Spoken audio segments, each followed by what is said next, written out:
This is a big problem. शादी करोगे ना सब ठीक हो जाएगा बेटा। जमा पूंजी लुट गई है, ये नुकसान ना उठाना पड़ता। मेरी जिंदगी अजीरन कर दी है। तो फिर आप क्या कर सकते? उससे मिलने नहीं देंगे। नवाला भी अभी तक घर नहीं आया, कबीर के घर है। फलक को मारिया से तो धोखा मिल चुका है। इसने घर का जो आधा हिस्सा बेचा था उसकी सारी रकम डूब चुकी थी। जब नेवाल को नौकरानी से पता चलेगा कि फलक के साथ धोखा हुआ और उसकी सारी रकम डूब चुकी है तो वो फलक के पास जाएगी और उसे कहेगी कि इसने इसे कितना समझाया था कि ये लोग ठीक नहीं, लेकिन फलक ने उसकी कोई बात नहीं सुनी। इस पर उल्टा फलक अपनी गलती मानने की बजाय नेवाल को कसूरवार ठहराएगी कि इसने पहले इसे क्यों नहीं रोका, अगर वो रोकती तो ऐसा ना होता।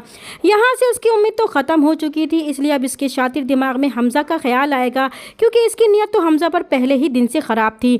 वो तो हमज़ा के सामने पहले ही मजलूम थी और इसे ये भी मालूम है कि हमज़ा निवाल के कबीर के साथ काम करने पर बिल्कुल भी राजी नहीं, और इस बात को लेकर दोनों में काफ़ी झगड़ा भी चल रहा है। अब फलक इस बात का फ़ायदा उठाएगी। जब हमज़ा निवाल से मिलने इसके घर आएगा तो निवाल घर पर नहीं होगी और फलक को मौका मिल जाएगा। वो हमज़ा से निवाल की बुराइयां करेगी और इसे कहेगी कि वो तो आजकल कबीर के साथ ही नजर आने लगी है, घर पर कम ही आती है। जब से इसे नुकसान हुआ है वो इसे ठीक तरह से बात भी नहीं करती, बात बात पर वो इसे ताने देती है। इसकी हैसियत अब यहाँ सिर्फ एक मेहमान की है। इसने अपना हिस्सा बेच दिया है, इसलिए अब इस घर में इसकी कोई जगह नहीं है, यहाँ रहना अब इसकी मजबूरी है।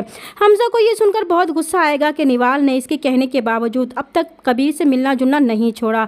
निवाल जब कबीर को बताएगी कि फलक को मारिया ने धोखा दिया है, इसकी सारी रकम लेकर भाग गई है, इस पर कबीर निवाल से कहेगा कि अगर कोई बंदा खुद ही कुएं में कूदना चाहे तो भला कोई क्या कर सकता है। हमज़ा की माँ और आपी अब तक निवाल से नाराजगी पर हमज़ा को समझाएंगी कि इन दोनों के दरमियान जो गलत फहमियाँ चल रही हैं ये बहुत बड़ा मसला है, दोनों जब शादी कर लेंगे तो सब कुछ ठीक हो जाएगा। दूसरी तरफ कबीर और निवाल को बदनाम करने के लिए फलक के शातिर दिमाग में एक मंसूबा आएगा ताकि वो कबीर और निवाल को बदनाम करके हमज़ा से शादी कर सके। इसीलिए फलक निवाल से कहेगी कि इसे इल्हाम की बहुत याद आ रही है और कबीर इसे मिलने नहीं देगा, इसीलिए अगर वो कबीर से कहेगी तो वो मिलने देगा। निवाल फलक को इल्हाम से मिलवाने के लिए कबीर के घर जाएगी तो फलक इल्हाम को बहाने से लॉन में ले जाएगी और हमज़ा को कॉल करके कहेगी कि निवाल अब तक घर नहीं आई, इसे लगता है कि वो कबीर के घर पर ही है। जब हमज़ा गुस्से में कबीर के घर जाएगा तो वाकई वहाँ निवाल कबीर के साथ मौजूद होगी।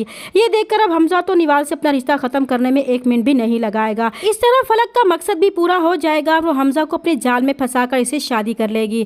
चैनल पर नए हैं तो प्लीज़ चैनल को सब्सक्राइब कर दें। मिलते हैं नेक्स्ट वीडियो में, तब तक के लिए अल्लाह हाफिज़।